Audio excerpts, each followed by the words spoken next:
Hey folks, back again with another Steven Universe vlog. This is season 3, episodes 6 and 7, I think?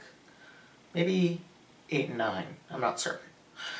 Anyway, this is Mr. Greg and Too Short to Ride. Two really good episodes.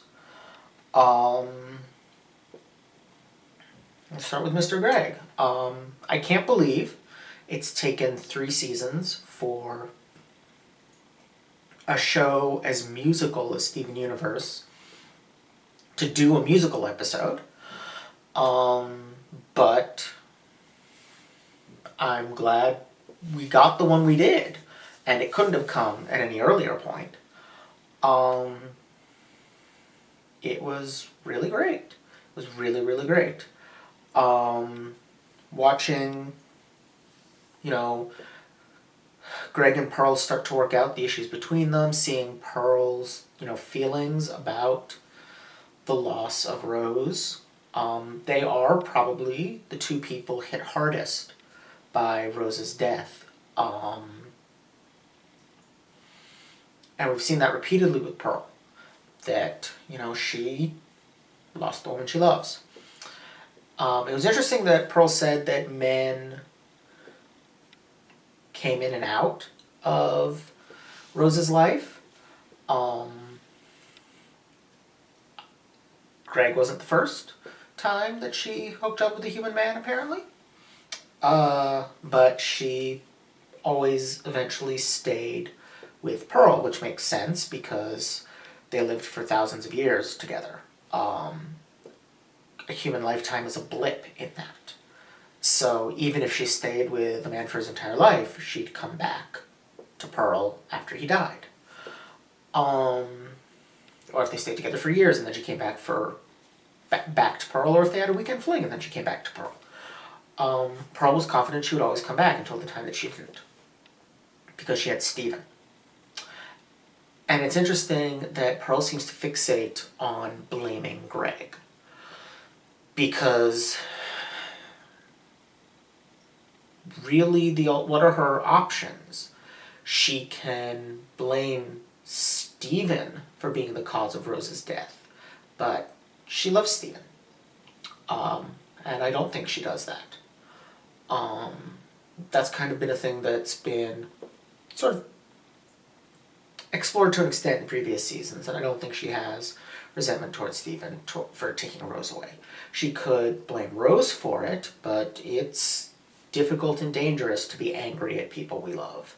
We will very often take any alternative to that, find anyone else to blame, especially when they're gone, because it's very difficult to be angry at someone that you're mourning. Certainly there are people who do it. That is one of the natural reactions to a person's death, is to be angry at them. Rationally or irrationally. But also, it's very common to latch onto someone or something else to blame, as a way to cope with that anger. Because it's easier and feels safer to place it somewhere else. And Pearl has placed it on Greg. But in the course of this episode, she admits that it's really Rose that she's angry at and upset with. It's Rose that made the choice to be with Greg. And Pearl just can't deal with it. She can't move on. And what's amazing here is that Steven knew. This, in the opening minutes of the episode, it looks like Steven is just the naive kid who wants everyone he loves to love each other, whether that's possible or not. He's the one, and he does. He does want that. But he also, we realize, recognizes that Pearl and Greg actually need each other. They need each other to get over the loss of Rose, because neither of them ever has. I don't know when exactly Greg's music career ended, but he clearly has not continued with it after Rose's death. He's kind of given up. Now, part of that is that he doesn't particularly value the things that money buys. And given a son with healing powers, he doesn't need health insurance. So there's the main reason people have jobs gone. So he should, the two main reasons. So he does just kind of kick back and live his life and value the things that are free. And it's a great existence, but at the same time, he has abandoned his music. He rarely plays, he rarely sings, and he almost never does it publicly. So I don't know how much of that is tied up with Rose's death, but I suspect there is a connection there, given how much Rose loved his songs. So, yeah, it was a solid, powerful episode with some really great songs in it and some really great, character relationship shifting going on there, where Pearl and Greg may actually be able to get along now. There's a few other details in it I loved. So the burger jingle at the beginning, I should have seen that coming. That's the other way that musicians on TV, fictional musicians, get huge amounts of money. Either they become rich in another country, or a song gets used in a commercial. And that's what happened to Greg.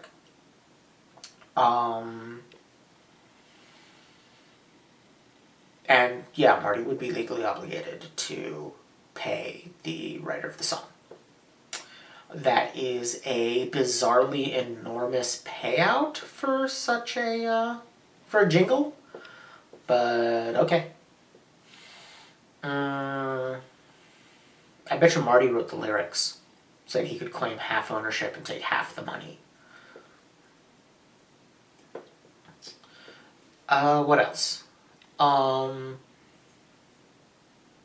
dances with the waiters were all great. I love that they had to pay them off for dancing and singing with them. The implication at the end of the episode is that they blew the whole $10 million in one night, which, I don't know, seems a little much, but okay. I'll buy it. Certainly, Greg suddenly being rich would rather alter the show. So probably for the best that they're not going that route. I loved that during their dance, Pearl is leading. She's got that tux, which really does look great on her, and she's leading. While Greg, in that bathrobe, looks a little like a dress. It's a nice tweaking of gender roles. And of course the big one is, they are not holding back on it at all. Pearl and Greg were romantic rivals for Rose. Which, just straight up, Rose is bi. Because she did, apparently, reciprocate Pearl's feelings, at least at times, under circumstances. So yeah, Rose is bi. Pearl, since she doesn't appear to have ever shown interest in anyone other than Rose, is a lesbian. We've got our 100% confirmed gay space rocks. Awesome. This is a show which has really done an amazing job of delving into areas of sexuality, of gender, with things like Stigani, and the fact that all the gems are, female presenting, but not necessarily female because they come from a genderless species. It's done some really cool stuff, pushing the boundaries of what you can show on American children's television, and it's wonderful. especially when you think about the fact that, like, Korra ended, like, I think it was the same year Steven Universe started. And the last episode of Korra couldn't go beyond strong implication. Now, part of that is, I believe, Korra was rated TV 7 and Steven Universe is rated TV 13? But I might be wrong about that. Either way, I think there's some differences between Nick and Cartoon Network about what they're willing to show. That's been clear for quite some time. It's been clear since regular show that Cartoon Network is willing to let its creators push the boundaries a bit. But I think also there's just in the last couple of years been such a sea change in how these kinds of things are presented and how acceptable they are and how willing we are as a culture to talk about them. And it's wonderful. It really is. This is what progress looks like. And as is often the case, children's media is leading the way. You know?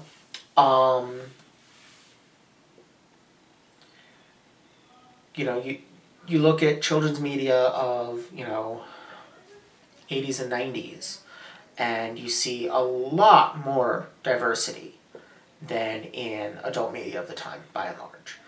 You see a real effort. Like, it very easily turned into tokenism, but they were trying. And it's increasingly the thing here is, like, children's media is willing to show on, the standard children's network stuff that is otherwise on, like, higher tier cable. This is good stuff. And kids are, trans and bi and gay and lesbian kids and all the other sexualities and genders out there are seeing this and seeing it presented as completely normal, completely okay, not even any questioning of that. It's just there. And that's so good. For so long, kids like that haven't had much to look up to, much to relate to in children's television. They've been forced to learn to relate to characters who are different from them, which is a good thing, but you also need characters who are like you. You need to, growing up. You need characters who are like you and characters who are different from you. And the only way to accomplish that is for the diversity of television to match the diversity of real life. And slowly, shows like Steven Universe are helping us to get there. Bravo. I mean, that's the only word for it. This episode goes up there with things like The Answer and Jailbreak, as just really doing a good job of pushing those boundaries. Now, I think, in its own way, Too Short to Ride is doing kind of the same thing. But before we get to that, I just want to say two things that I really appreciate about it. One is celebrating the Shorty Squad. That was awesome, because I am 5'3". I am quite short for an American male. I'm short for an American woman. I'm short by the standards of a lot of different things. And it's not a handicap. Short people are not and should not be a protected class. Not my kind of short, people who, actually have, disorders, like little people. That's a different story, But I'm not talking about that. I'm talking about, people who are a couple of standard deviations below average height. And that's just, normal for them. Which, I mean, everyone's height is normal for them because that's the height they are, but you know what I mean. There's no disorders involved, no handicap. I'm just a bit shorter. But it's just fun to see that. You know, it's the thing I was talking about representation. Heroes are always tall. Always, always, always, always. You know, main characters are always tall. It is very rare that you get a short hero. Joss Whedon will occasionally give you one.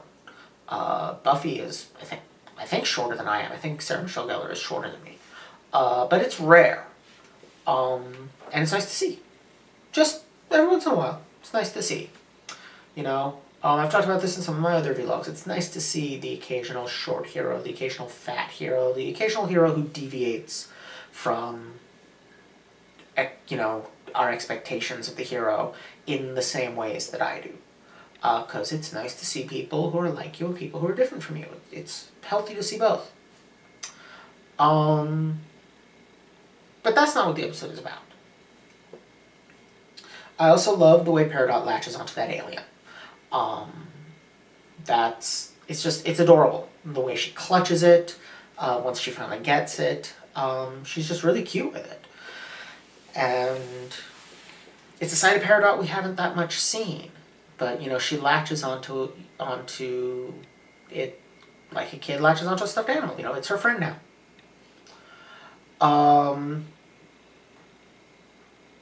But mostly what this episode is about is disability.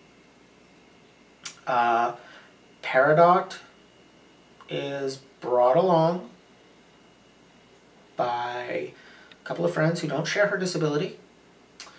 And they do a bunch of fun stuff, none of which she's able to access because of her disability. And she gets frustrated with that. And she says, you know, she talks about how, you know, she's a, I actually thought she said error to Peridots at first. I realized she was saying era 2, like, you know, version 2, second wave of Peridots. But I thought she was saying error 2, like there are standardized defects in the Peridot line. You know, like bug, like when your computer crashes and you get like bug number whatever. You know, an error 2 Peridots are acceptable. But that's not what it was. It was just that you know, Homeworld is running short on resources, which is interesting. That they're running low on resources. It it'll be interesting to see whether the show goes the route that's caused by their expansionism or is the cause of their expansionism. But either way, they're running short on resources, and so they make Peridots that lack the abilities of Era 1 Peridots and of most other gems. So she can't shapeshift. And that's why she had all these technological supports, which we now realize, taking those away from her and destroying them, why she was so upset, is that's like taking away and destroying someone's prostheses or their wheelchair, or to take a much more minor non-mobility related disability, their glasses. Actually, it depends. For some people, that's a major disability. For other people, it's barely a disability at all. Like, I can function without my glasses. It's just much easier with them. I can still, you know, see blurrily, but I can make out where objects are without them. I can't, like, read a street sign without them, but I can basically function. A lot of other people, they can't see it. You know, they can't make out their surroundings at all without their glasses. So for them, like, that's, you know, a device that enables them to function with their disability, but they do have an underlying disability. And that's Peridot, except that her adaptive technology was taken away from her, and she's, you know, been quiet about it. She has an invisible disability. You know, she has a disability that goes unnoticed until it comes up. She could have never shown it, but She admits that she can't shapeshift, and they try to help her, but they're not really helping, because there is no help. It's how she was born. It's a part of who she is.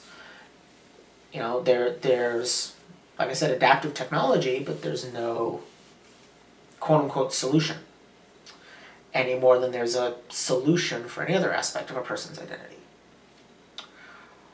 Which gets into some complicated issues, you know. I have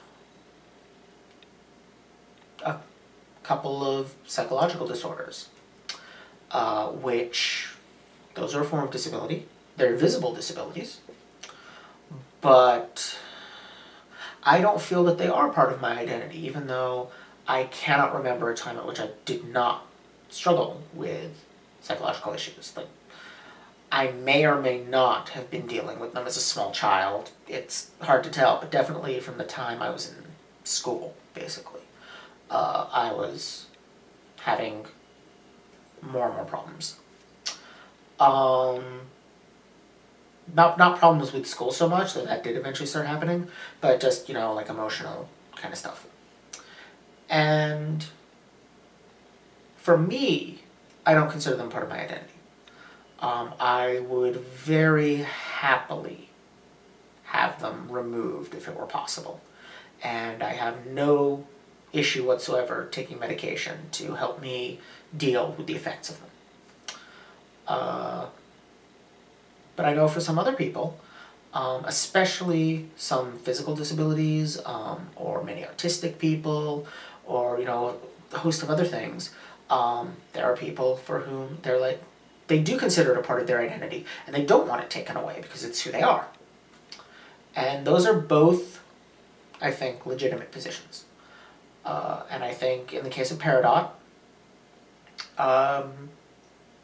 she doesn't want to be able to shapeshift. She wants to be who she is, and she wants her assistive technology. You know, that's why she was so excited and so happy about the tablet that Stephen gave her. So, given that, I'm not sure how to feel about the ending where we get the reveal that she has, you know, metal powers. She's happy with it. But it feels a little bit like, you know, the magic disabled person, like, you know, the Daredevil thing where they're blind, therefore their other senses are enhanced, which isn't really how it works. Very often, blind people have more practice listening and feeling, and so they get better at those, because we don't really think about it, but interpreting information that comes into our senses is a skill, and like any skill, it can get better with practice. But